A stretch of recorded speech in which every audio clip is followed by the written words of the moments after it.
Hello दोस्तों, आप सभी का स्वागत है मेरे यूट्यूब चैनल सुबह स्टडी पे। आज हम लोग पढ़ेंगे जो साइंस का ऑब्जेक्टिव पढ़ रहे हैं और इसका प्रैक्टिस सेट रहेगा 25। तो चलिए शुरू करते हैं। इसमें पहला क्वेश्चन हो जाएगा, पौधे में वाष्पोत्सर्जन दर के निर्धारण के लिए किस यंत्र का उपयोग किया जाता है। पौधों में वाष्पोत्सर्जन दर के निर्धारण के लिए किस यंत्र का उपयोग करते हैं, तो ये करते हैं पोटोमीटर का। ऑप्शन हो जाएगा ए। वह मंडलीय जो दाब है ये किससे मापते हैं, तो ये मापा जाता है बैरोमीटर से। 2 नंबर हो जाएगा, डायलिसिस मशीन का आविष्कार किसने किया था। डायलिसिस जो मशीन है इसका आविष्कार किसने किया था, तो ये किए थे कोल्फ ने। डायलिसिस मशीन के आविष्कार कोल्फ किए थे। और डायलिसिस पे किस व्यक्ति को रखते हैं जिसका किडनी खराब हो जाता है, उसे कृत्रिम रूप से खून चढ़ाने के लिए डायलिसिस मशीन पे रखा जाता है। आगे बढ़ते हैं, अगला क्वेश्चन हो जाएगा 3 नंबर हो जाएगा, कोशिका विभाजन के समय अस्पष्ट दिखाई देता है। कोशिका विभाजन के समय क्या अस्पष्ट दिखाई देता है, तो इसमें दिखाई देता है गुणसूत्र। गुणसूत्र के नामकरण किसने किया था, तो ये किए थे वाल्डेयर। आगे देखेंगे 4 नंबर हो जाएगा, जार्विक 7 क्या है।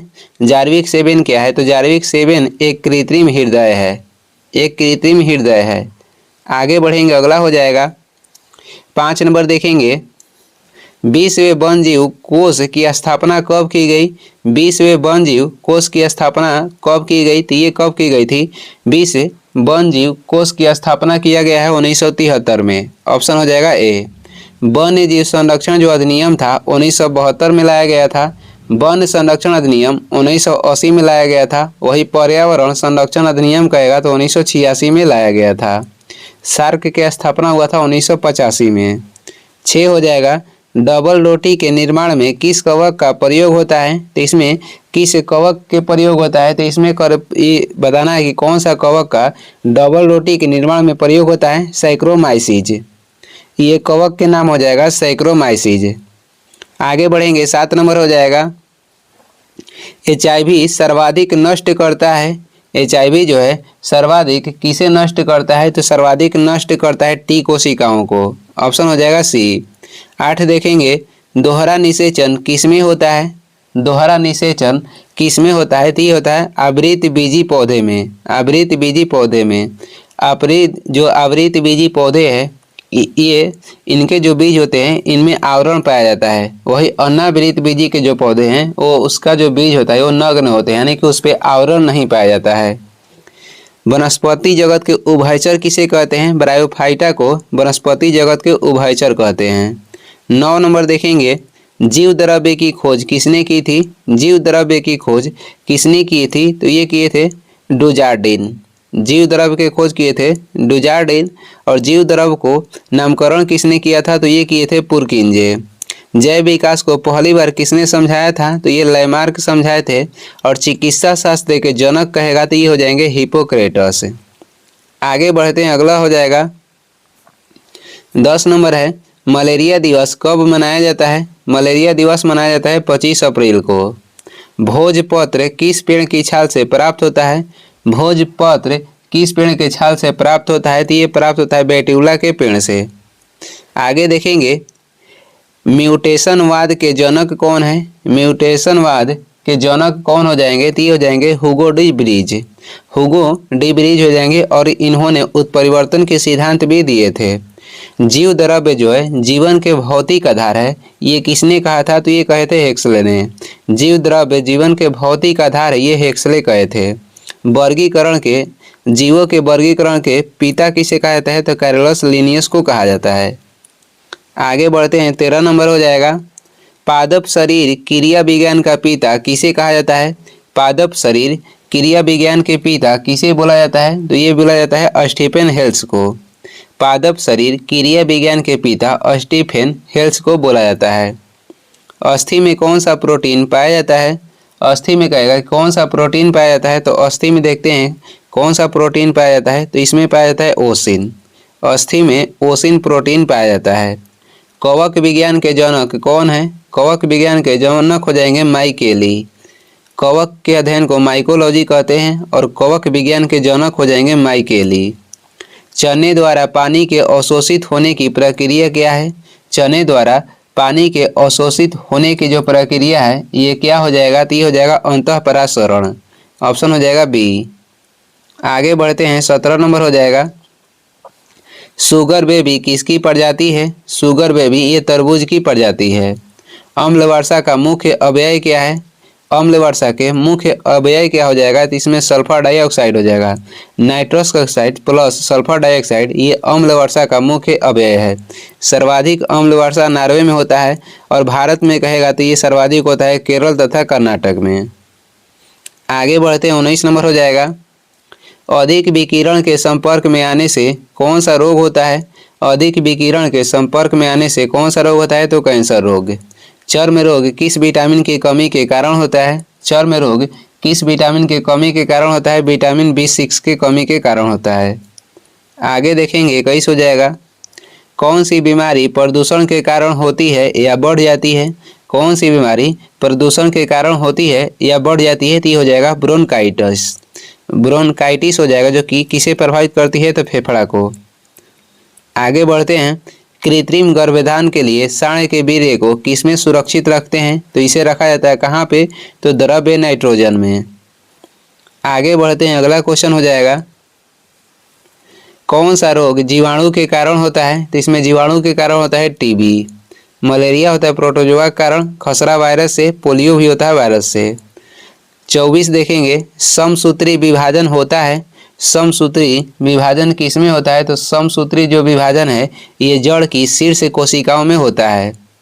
जड़ की शीर्ष कोशिकाओं में। वैसे समसूत्री जो विभाजन होता है कायिक कोशिका में होता है। आगे देखेंगे, अगला हो जाएगा, सरीसृप वर्ग का अध्ययन क्या कहलाता है? सरीसृप वर्ग के अध्ययन को क्या बोला जाता है? तो इसे बोला जाता है हर्पेटोलॉजी। हर्पेटोलॉजी में सरीसृप वर्ग के अध्ययन करते हैं और नीथोलॉजी में पक्षियों के अध्ययन किया जाता है। हिस्टोलॉजी में किसका अध्ययन होता है? तो उत्तक का। इक्थियोलॉजी में कहेगा तो मछलियों का अध्ययन किया जाता है। 26 हो जाएगा, लीवर में भविष्य के लिए कौन सा विटामिन भंडारित रहता है? तो लीवर में भविष्य के लिए विटामिन ए भंडारित रहता है, ये मनुष्य में। मछली के लीवर में भविष्य के लिए कौन सा विटामिन रहता है? तो विटामिन डी। आगे बढ़ते हैं, 27 हो जाएगा, सबसे कम जल की आवश्यकता किसे होती है? सबसे कम जल की आवश्यकता कहेगा किसे होती है? तो सबसे कम जल की आवश्यकता होती है खजूर को। आगे बढ़ेंगे, अगला क्वेश्चन हो जाएगा, आगे देखते हैं, अगला है, कौन सा प्रोटीन जल में घुलनशील है? कौन सा प्रोटीन जल में घुलनशील है? तो ये घुलनशील हो जाएगा एल्बुमिन। ऑप्शन हो जाएगा ए। नेत्रदान में नेत्र के किस भाग को दान किया जाता है? तो नेत्र भाग में नेत्र के कौन सा भाग के दान करते हैं? तो कॉर्निया को। प्रतिबिंब बनता है कहाँ पे? तो रेटिना पे। आगे बढ़ते हैं, 30 हो जाएगा, किस विटामिन में कोबाल्ट पाया जाता है? कोबाल्ट पाया जाता है विटामिन B12 में। हृदय की गति की जांच किस यंत्र से की जाती है? हृदय की जो गति की जांच की जाती है ये कौन सा यंत्र है? ये हो जाएगा कौन सा यंत्र से इसे जांच करते हैं? कार्डियोग्राम से। आगे बढ़ते हैं, अगला हो जाएगा, कपास प्राप्त होता है, तो कपास जो है ये किससे प्राप्त होता है? तो कपास प्राप्त होता है बीज से। शुक्राणु का निर्माण कहाँ पे होता है? शुक्राणु के निर्माण होता है वृषण में। आगे बढ़ेंगे, अगला क्वेश्चन हो जाएगा, शरीर की सूक्ष्म इकाई क्या है? शरीर की सूक्ष्म इकाई हो जाएगा कोशिका। अंडे के किस भाग में प्रोटीन की मात्रा अधिक होती है? तो अंडे के जो यolk भाग है इसमें प्रोटीन की मात्रा अधिक होती है। आगे बढ़ेंगे, अगला हो जाएगा, मनुष्य को सर्वाधिक ऊर्जा प्राप्त होती है। मनुष्य को सर्वाधिक जो ऊर्जा है ये प्राप्त होती है वसा से। वही तत्काल ऊर्जा के लिए कार्बोहाइड्रेट के मनुष्य प्रयोग करते हैं। तत्काल ऊर्जा के लिए कार्बोहाइड्रेट और सर्वाधिक ऊर्जा प्राप्त होता है वसा से। शरीर में वसा का संग्रहण कहाँ पे होता है? शरीर में वसा के कह रहा है संग्रहण मुख्यतः होता है कहाँ पे? तो ये कहाँ पे संग्रहण होता है? ये होता है चर्बी में। ऑप्शन हो जाएगा सी। आगे बढ़ेंगे, 38 हो जाएगा, किसमें प्रोटीन नहीं पाया जाता है? प्रोटीन किसमें नहीं पाया जाता है? तो प्रोटीन नहीं होता है चावल में। इसमें भरपूर मात्रा में कार्बोहाइड्रेट होता है। निम्नलिखित में से किसमें प्रोटीन के सबसे अधिक स्रोत पाया जाता है? यानी किसमें सबसे अधिक प्रोटीन पाया जाता है? तो सोयाबीन में। आगे बढ़ेंगे, शाकाहारी अधिकतम प्रोटीन पाते हैं शाकाहारी जो है अधिकतम प्रोटीन कहाँ से पाते हैं तो ये पाते हैं दालों से। शाकाहारी के लिए प्रोटीन के सबसे अच्छा स्रोत दाल हो जाएगा। प्रोटीन का प्रमुख स्रोत क्या है तो इसमें ऑप्शन अनुसार सोयाबीन हो जाएगा। मानव शरीर में वसा जमा होती है। मानव शरीर में जो वसा है कहाँ पे जमा होती है तो ये जमा होती है वसा ऊतक में। आगे बढ़ेंगे, अगला क्वेश्चन हो जाएगा। अगला क्वेश्चन है पुष्प किसका रूपांतरण है। पुष्प कहेगा किसका ये रूपांतरण है तो पुष्प रूपांतरण हो जाएगा परागकुर का। पुष्प ये किसका रूपांतरण है, परागकुर का। पौधे का प्रजनन अंग किसे कहेंगे। पौधे के जो प्रजनन अंग होता है ये होता है फूल। पौधे के प्रजनन अंग फूल होता है। श्वसन पौधे करते हैं पत्ती से। 2 हो जाएगा, किस रोग का पता लगाने के लिए एलिसा परीक्षण किया जाता है तो ये किस रोग के परीक्षण किया जाता है एलिसा परीक्षण तो एड्स को पता लगाने के लिए एलिसा परीक्षण किया जाता है। यक्ष्मा कौन सा रोग को बोलते हैं, यक्ष्मा टीबी को बोला जाता है। टाइफाइड किससे होता है तो ये जीवाणु से होता है। 3 नंबर देखेंगे, पुष्पों के खिलने एवं बंद होने की क्रिया कहलाती है। पुष्पों के खिलने एवं बंद होने की जो क्रिया है ये कहलाती है अनुकुंचन। दाढ़ी मूंछों को निकलना किस हार्मोन से संबंधित है। दाढ़ी मूंछों को निकलना ये हो जाएगा टेस्टोस्टेरोन हार्मोन। आगे बढ़ते हैं, अगला है लकवा किस विटामिन की कमी के कारण होता है तो लकवा होता है विटामिन डी के कमी के कारण। रक्त को थक्का बनाने के लिए सहायक जो विटामिन है ये कौन सा है तो रक्त के थक्का बनाने में सहायक विटामिन हो जाएगा विटामिन के। 6 हो जाएगा, किस विटामिन की कमी के कारण बाल सफ़ेद होता है। किस विटामिन के कमी के कारण जो है बाल सफ़ेद होता है, ये सफ़ेद होता है किस विटामिन के कारण तो विटामिन B3 के कारण। जनन क्षमता में कमी किस विटामिन की कमी के कारण आता है तो विटामिन ई की कमी के कारण। आगे हो जाएगा, लाल रक्त कण कहाँ पे उत्पन्न होते हैं तो ये होते हैं अस्थि मज्जा में। लाइसोसोम की खोज किसने की थी, लाइसोसोम की खोज किए थे डी दुबे ने। राइबोसोम के किए थे जे पलाडे ने। अल्टमैन ने माइटोकॉन्ड्रिया के खोज किए थे 1886 में। आगे बढ़ेंगे, अगला हो जाएगा, मक्का पौधे में परागण होता है तो मक्का पौधे में जो परागण होता है ये होता है वायु के द्वारा। कैरोटीन मुख्य भाग है तो कैरोटीन जो है ये विटामिन ए के मुख्य भाग है। आगे बढ़ेंगे, अगला हो जाएगा, कोशिका विभाजन में सहायक है। कोशिका विभाजन में क्या सहायक होता है तो कोशिका विभाजन में सेंट्रोसोम सहायक है। ऑप्शन हो जाएगा ए, क्या है तो सेंट्रोसोम। पाचक में सहायक होता है, पाचक में सहायक होता है जठर रस, पीत रस और अग्न्याशिक रस, इसमें से हो जाएगा सभी। आगे हो जाएगा 13 नंबर क्वेश्चन है, शरीर के किस भाग में पित्त का निर्माण होता है तो शरीर के जो पित्त के निर्माण होता है ये होता है यकृत में। और पित्त कहाँ पे जमा होता है तो पित्ताशय की थैली में पित्त जमा होता है। पैंक्रियाज जो है ये दूसरा सबसे बड़ा ग्रंथि है। पहला सबसे बड़ा ग्रंथि यकृत हो जाएगा, दूसरा सबसे बड़ा ग्रंथि पैंक्रियाज जिसे अग्नाशय भी बोलते हैं और ये मिश्रित ग्रंथि है। लिपिड है, लिपिड आपको बताना है कि क्या है तो लिपिड इसमें से हो जाएगा एस्टर। ऑप्शन हो जाएगा सी। अगला क्वेश्चन देखेंगे, 15 नंबर हो जाएगा, कैंसर के इलाज में किस ड्रग का प्रयोग किया जाता है। कैंसर के इलाज में किस ड्रग का प्रयोग किया जाता है तो इसमें प्रयोग किया जाता है इंटरफेरॉन का। कैंसर के इलाज में इंटरफेरॉन का प्रयोग करते हैं। लेजर की खोज किसने की थी, लेजर की खोज किए थे कौन तो TH मेमन। TH मेमन हो जाएंगे, लेजर की खोज किए थे। आगे हो जाएगा, किडनी का प्रत्यारोपण सर्वप्रथम किसने किया था तो किडनी के प्रत्यारोपण सर्वप्रथम कहेगा कौन किए थे तो ये किए थे जोसेफ मूरे। जोसेफ मूरे ने पहली बार किडनी के प्रत्यारोपण किए थे। EEG का आविष्कार किसने किया था, EEG के आविष्कार कहेगा किसने किया था तो ये किए थे हॉर्सबर्गर और इससे मस्तिष्क की जांच होती है। आगे बढ़ते हैं, भारत में सर्वप्रथम किस वर्ष एड्स की पहचान की गई तो भारत में सर्वप्रथम एड्स की पहचान कहेगा कब की गई थी तो ये की गई थी 1986 में। 1986 में ही पर्यावरण संरक्षण अधिनियम लाया गया था। मिथाइल आइसोसाइनेट के जो लीक हुआ था भोपाल में गैस, ये हुआ था 1984 में। सिडबी के गठन हुआ था 1990 में। सिडबी के गठन 1990 में हुआ था और इसका मुख्यालय लखनऊ हो जाएगा। 20 है भारत में चेचक का उन्मूलन कब हुआ? तो भारत में जो चेचक के उन्मूलन हुआ था ये हुआ था 1975 में। एडवर्ड जेनर ने चेचक के टीके की खोज किए थे। आगे हो जाएगा, जो फ्लू है ये किसके द्वारा होता है? फ्लू किसके द्वारा होता है? ये होता है विषाणु के द्वारा। मानव मस्तिष्क का सबसे बड़ा भाग कौन सा है? मानव मस्तिष्क का सबसे बड़ा भाग हो जाएगा सेरिब्रम। आगे बढ़ते हैं, अगला हो जाएगा मांस, अंडा एवं दूध प्रमुख स्रोत है। मांस, अंडा और दूध जो है ये किसका प्रमुख स्रोत है? तो ये प्रमुख स्रोत हो जाएगा प्रोटीन का। मनुष्य के शरीर में पसलियों की संख्या होती है, पसलियों की संख्या मनुष्य के शरीर में होता है 24 और गुणसूत्र की संख्या 46 होती है। आगे बढ़ते हैं, अगला हो जाएगा विश्व वन दिवस कब मनाया जाता है? तो विश्व जो वन दिवस है ये मनाया जाता है 21 मार्च को। विश्व पर्यावरण दिवस 5 जून को मनाया जाता है। राष्ट्रीय विज्ञान दिवस कहेगा तो 28 फरवरी को मनाते हैं। ल्यूकेमिया किसके कारण होता है? ल्यूकेमिया किसके कारण होता है? तो ये होता है स्ट्रोंटियम 90 के कारण। आगे बढ़ते हैं, 27 हो जाएगा हृदय रोगियों को क्या ज़्यादा नहीं लेना चाहिए? हृदय रोगियों को क्या ज़्यादा नहीं लेना चाहिए? तो वसा। मनुष्य के जीवन काल में कितने दांत 2 बार विकसित होते हैं? तो कितने दांत? 20 दांत जो हैं 2 बार विकसित होते हैं।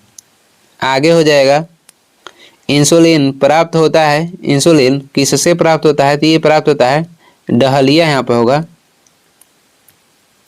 डहलिया की जड़ से इंसुलिन प्राप्त होता है। आगे बढ़ते हैं, 30 नंबर क्वेश्चन है निषेचन की क्रिया कहाँ पर होती है? निषेचन की जो क्रिया होती है ये कहाँ पे होती है? तो अंडवाहिनी में निषेचन की क्रिया होती है। मानव के शरीर में सबसे प्रचुर मात्रा में तत्व कौन सा है? तो सबसे अधिक मानव के जो शरीर में प्रचुर मात्रा में तत्व है ये हो जाएगा ऑक्सीजन। ऑक्सीजन हो जाएगा। आगे बढ़ेंगे, जब कोई व्यक्ति सोता है तो उसका रक्तचाप पे क्या प्रभाव पड़ता है? तो उसका रक्तचाप घटता है। मानव शरीर में यूरिया की अधिकतम मात्रा पाई जाती है। मानव शरीर में जो यूरिया की अधिकतम मात्रा पाई जाती है ये पाई जाती है मूत्र में।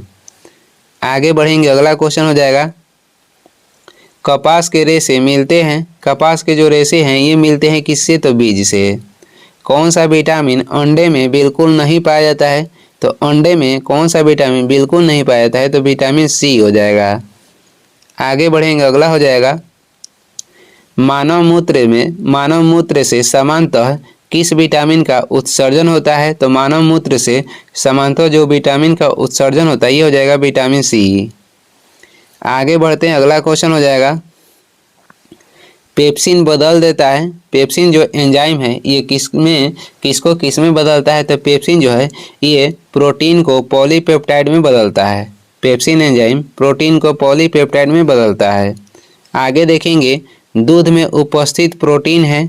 दूध में उपस्थित प्रोटीन कहेगा तो हो जाएगा कैसीन। आगे बढ़ते हैं, अगला क्वेश्चन है जहरीले पदार्थ को कहा जाता है। जहरीले पदार्थ को टॉक्सिन कहते हैं। सिल्क उद्योग संबंधित है। सिल्क उद्योग संबंधित है किससे? तो इसका संबंध आपको हो जाएगा सेरीकल्चर से। आगे बढ़ते हैं, अगला क्वेश्चन हो जाएगा, अगला है कोशिका में ऊर्जा संचित रहती है। तो कोशिका में जो ऊर्जा संचित रहती है ये संचित रहती है एटीपी के रूप में। आरएनए का मुख्य कार्य क्या है? आरएनए के मुख्य कार्य हो जाएगा प्रोटीन का संश्लेषण करना। ऑप्शन हो जाएगा सी। आगे बढ़ेंगे, अगला क्वेश्चन है, अगला क्वेश्चन हो जाएगा मस्तिष्क ज्वर किस कर कि मस्तिष्क ज्वर जिस जीव के कारण होता है वह कौन सा है? मस्तिष्क जो ज्वर है जिस जीव के कारण होता है वो जीव कौन सा है? तो जीव आपको हो जाएगा जीवाणु। ऑप्शन हो जाएगा बी। वन जीन यानी कि एक जीन एक एंजाइम का विचार किसने दिया था? वन जीन वन एंजाइम का विचार किसने दिया था? तो ये दिए थे बीडल एवं टैटम ने। बीडल एवं टैटम ने दिए थे। ऑप्शन हो जाएगा सी। आगे बढ़ते हैं, अगला हो जाएगा घेंघा किस ग्रंथि के बढ़ने के कारण होता है? जो घेंघा रोग है ये किस ग्रंथि के बढ़ने के कारण होता है? तो थायराइड ग्रंथि के बढ़ने के कारण, और ये आयोडीन के कमी के कारण होता है। जिन पौधे में फूल या बीज नहीं बनते हैं उसे क्या कहते हैं? जिन पौधे में फूल या बीज नहीं बनते हैं उन्हें क्या कहा जाता है? तो उन्हें कहा जाता है क्रिप्टोगेम्स। ऑप्शन हो जाएगा सी। आगे बढ़ते हैं, अगला क्वेश्चन हो जाएगा हेपेरिन का निर्माण किसके द्वारा होता है? हेपेरिन का जो निर्माण है ये किसके द्वारा होता है? तो ये होता है रक्त कोशिका के द्वारा। सूक्ष्मतम जीवित कोशिका कौन सा है? सूक्ष्मतम जीवित कोशिका हो जाएगा माइकोप्लाज्मा की कोशिका। आगे बढ़ेंगे, अगला हो जाएगा कवक में संचित भोज्य पदार्थ कौन सा है? कवक में संचित भोज्य पदार्थ हो जाएगा ग्लाइकोजन। सबसे मजबूत मांसपेशी पाई जाती है? तो सबसे मजबूत मांसपेशी पाई जाती है जबड़ों में। आगे बढ़ते हैं, अगला हो जाएगा गोलाकार प्रोटीन का उदाहरण है। गोलाकार प्रोटीन के कौन सा उदाहरण है? तो इसमें हो जाएगा एल्बुमिन। डीएनए का संश्लेषण किस प्रावस्था में होता है? डीएनए के जो संश्लेषण होता है ये किस प्रावस्था में होता है? तो ये होता है इंटरफेज प्रावस्था में। आगे बढ़ते हैं, अगला क्वेश्चन है एंजाइम की सर्वाधिक संख्या पाई जाती है। एंजाइम की जो सर्वाधिक संख्या है ये किस में पाई जाती है? तो एंजाइम की सर्वाधिक संख्या पाई जाती है सर्वाहारी में। बुढ़ापे के अध्ययन को क्या कहते हैं? बुढ़ापे के अध्ययन को कहा जाता है जेरोंटोलॉजी। आगे हो जाएगा, अगला क्वेश्चन है यकृत के अध्ययन को कहते हैं? यकृत के अध्ययन को क्या बोला जाता है? तो यकृत के अध्ययन को बोला जाता है हिपेटोलॉजी। हिपेटोलॉजी में यकृत के अध्ययन करते हैं और सरीसृप के अध्ययन किया जाता है हर्पेटोलॉजी में। हिपेटोलॉजी कहेगा तो यकृत के अध्ययन और हर्पेटोलॉजी कहेगा तो सरीसृप के अध्ययन। मनुष्य के शरीर में सर्वाधिक पाया जाने वाला प्रोटीन कौन सा है? मनुष्य के शरीर में सर्वाधिक कौन सा प्रोटीन पाया जाता है? तो ये पाया जाता है कोलोजन। कोलोजन पाया जाता है सर्वाधिक प्रोटीन मनुष्य में। आगे बढ़ेंगे, अगला हो जाएगा, अगला इसमें क्वेश्चन है लाइसिन होता है। लाइसिन क्या होता है? तो इसमें से लाइसिन हो जाएगा एमिनो अम्ल। लाइकेन में पाए जाने वाला शैवाल प्राय होता है। तो लाइकेन में पाए जाने वाला शैवाल जो है प्राय हो जाएगा नीला हरित शैवाल। नीला हरा शैवाल हो जाएगा। इसका अन्य नाम कहेगा तो साइनोबैक्टीरिया भी है। आगे देखेंगे, 17 है अधिकांश एंटीबायोटिक दवाई बनती है। तो अधिकांश बनती है किससे? तो बैक्टीरिया से। यकृत किस रूप में भोजन को संचित रखता है? तो ये ग्लाइकोजन के रूप में भोजन को संचित रखता है। आगे हो जाएगा, अगला हो जाएगा केसिन प्रोटीन का सबसे अच्छा स्रोत कौन सा है? तो ये हो जाएगा दूध है। तंत्रिका तंत्र के अध्ययन को क्या कहते हैं? तंत्रिका तंत्र के अध्ययन को क्या बोला जाता है? तो इसे बोला जाता है न्यूरोलॉजी। आगे हो जाएगा, अगला क्वेश्चन है कानों में कुल हड्डियों की संख्या कितनी है? तो कान में कुल हड्डियों की संख्या हो जाएगा 6। चेहरे में कुल हड्डियों की संख्या कितनी है? चेहरा में टोटल हड्डी होता है 14। कान में 6 होता है, चेहरा में 14 है। आगे बढ़ते हैं, अगला है सिल्क प्राप्त की जाती है। तो सिल्क जो है किससे प्राप्त करते हैं? तो ये प्राप्त करते हैं कोकून से। जंतु जगत के सबसे बड़ा वर्ग कौन सा है? जंतु जगत के सबसे बड़ा वर्ग हो जाएगा यानी कि संघ आर्थ्रोपोडा। मेलास्का संघ के अंतर्गत घोंघा आता है। आगे देखेंगे, आगे हो जाएगा पौधों का प्रजनन अंग कौन सा है? तो पौधों का प्रजनन अंग हो जाएगा फूल।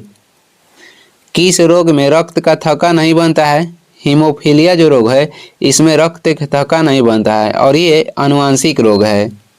आगे बढ़ते हैं, अगला हो जाएगा शरीर में ऑक्सीजन की पूर्ति किसके माध्यम से होती है?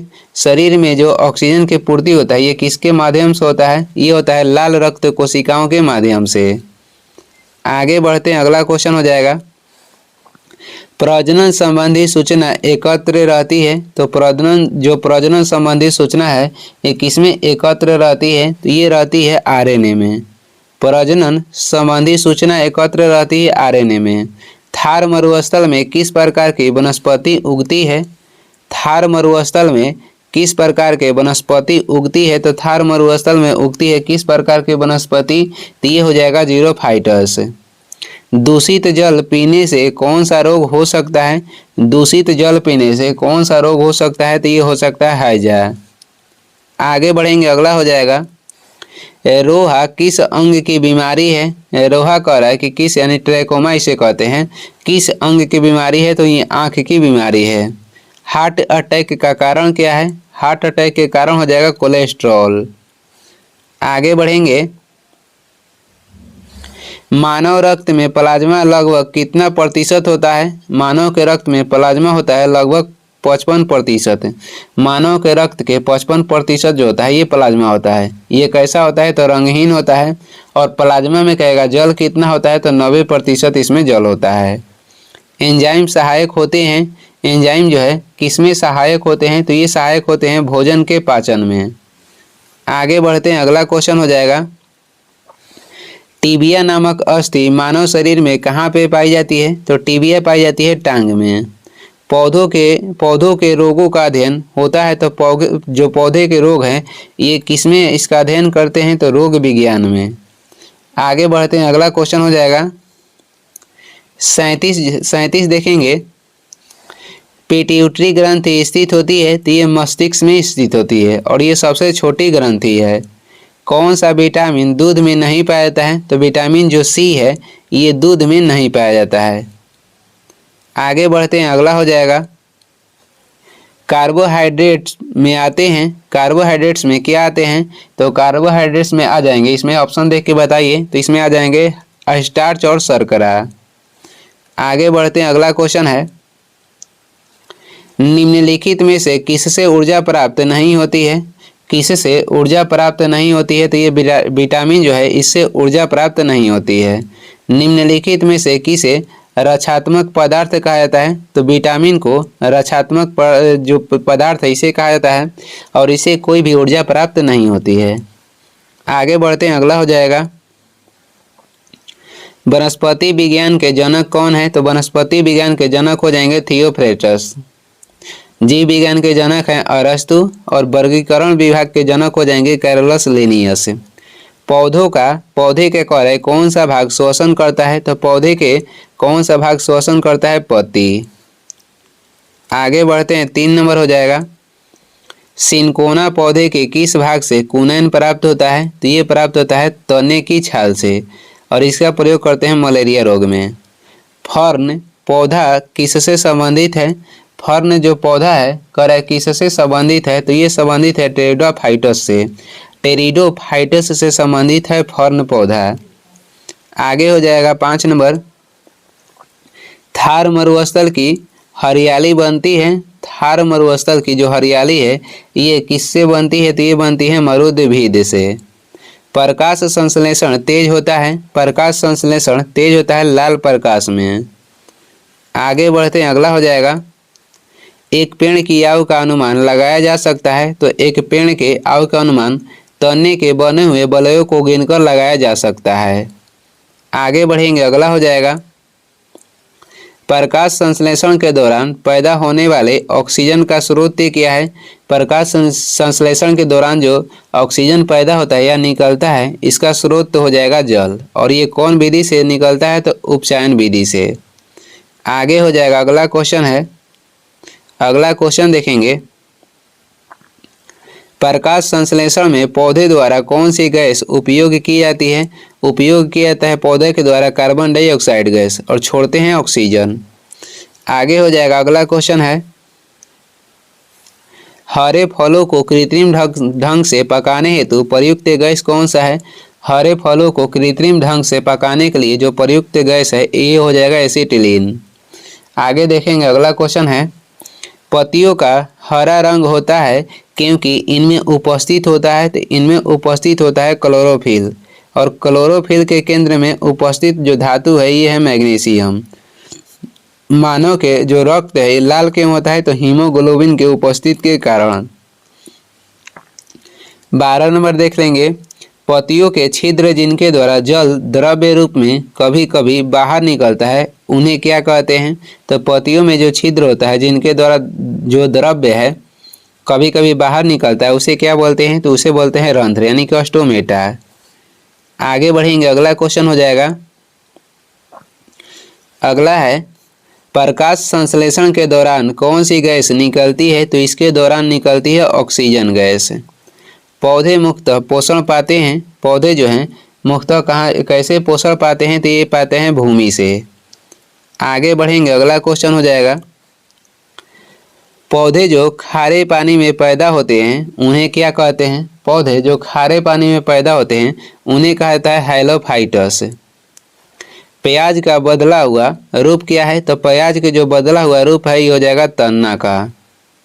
आगे बढ़ते हैं, अगला क्वेश्चन है पौधे के किस भाग से हल्दी पाया जाता है? पौधे के किस भाग से हल्दी पाया जाता है? तो हल्दी किससे पाया जाता है? तो तनों से पाया जाता है। आलू का बदला हुआ रूप कौन सा है? तो आलू के बदला हुआ रूप हो जाएगा तना। आगे देखेंगे, अगला क्वेश्चन है किसके कारण फूलों में रंग होता है? फूलों में रंग करा किसके कारण होता है? ये होता है एंथोसाइनिन के कारण। एंथोसाइनिन के कारण फूलों में रंग होता है। आगे बढ़ते हैं, अगला क्वेश्चन हो जाएगा पौधे द्वारा नाइट्रोजन किस रूप में प्रयोग किया जाता है? तो पौधों के द्वारा जो नाइट्रोजन है ये प्रयोग किस रूप में किया जाता है? तो नाइट्रेट के रूप में प्रयोग किया जाता है। आगे बढ़ेंगे, अगला हो जाएगा संसार का सबसे बड़ा फूल कौन सा है? तो सबसे बड़ा फूल हो जाएगा रेफलेसिया और सबसे छोटा फूल कहेगा तो ये हो जाएगा बुल्फिया। पत्तियों में निम्न में से कौन सा तत्व पाया जाता है?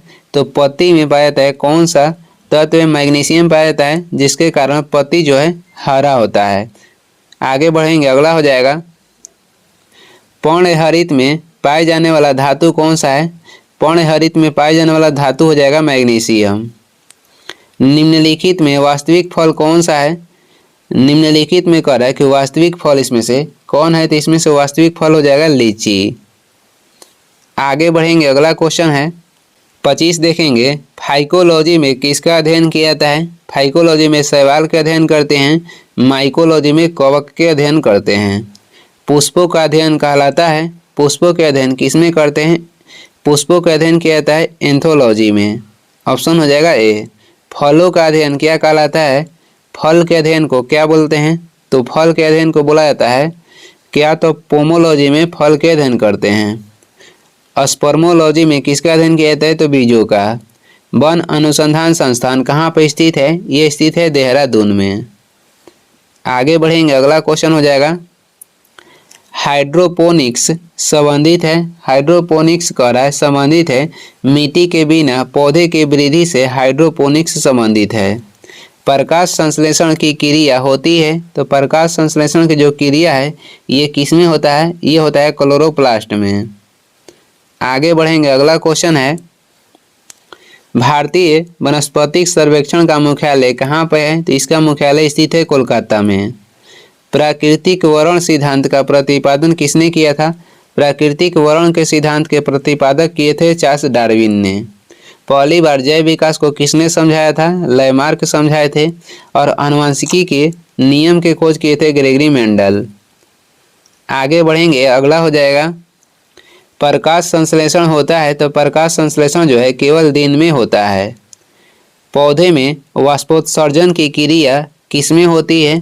तो पौधों में वाष्पोत्सर्जन की जो क्रिया होती है ये किसमें होती है? तो पत्ती में होती है।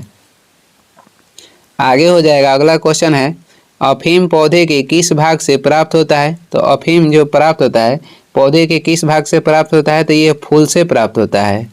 तारपीन का तेल प्राप्त किया जाता है। तारपीन के जो तेल है ये किसे प्राप्त करते हैं? तो तारपीन के तेल प्राप्त होता है चीड़ के पेड़ से। आगे हो जाएगा, अगला क्वेश्चन है प्रोटीन का सबसे अधिक स्रोत पाया जाता है। तो प्रोटीन के सबसे अधिक स्रोत सोयाबीन में पाया जाता है। सबसे लंबा जीवित वृक्ष कौन सा हो जाएगा? सबसे लंबा जीवित वृक्ष इसमें से हो जाएगा सिकुआ। सिकुआ जो है सबसे लंबा जीवित वृक्ष है। अगला क्वेश्चन हो जाएगा, अगला है सबसे बड़ा बीजांड कौन सा है? सबसे बड़ा बीजांड कौन सा होता है? तो सबसे बड़ा बीजांड इसमें से होता है साइकस। ऑप्शन हो जाएगा सी। कौन होता है? तो साइकस होता है। वृक्षों के छालों पर उगने वाले कवक को क्या कहते हैं? तो इसे बोला जाता है कार्टिकोलस। वृक्षों के छालों पर उगने वाले कवक को कार्टिकोलस बोला जाता है।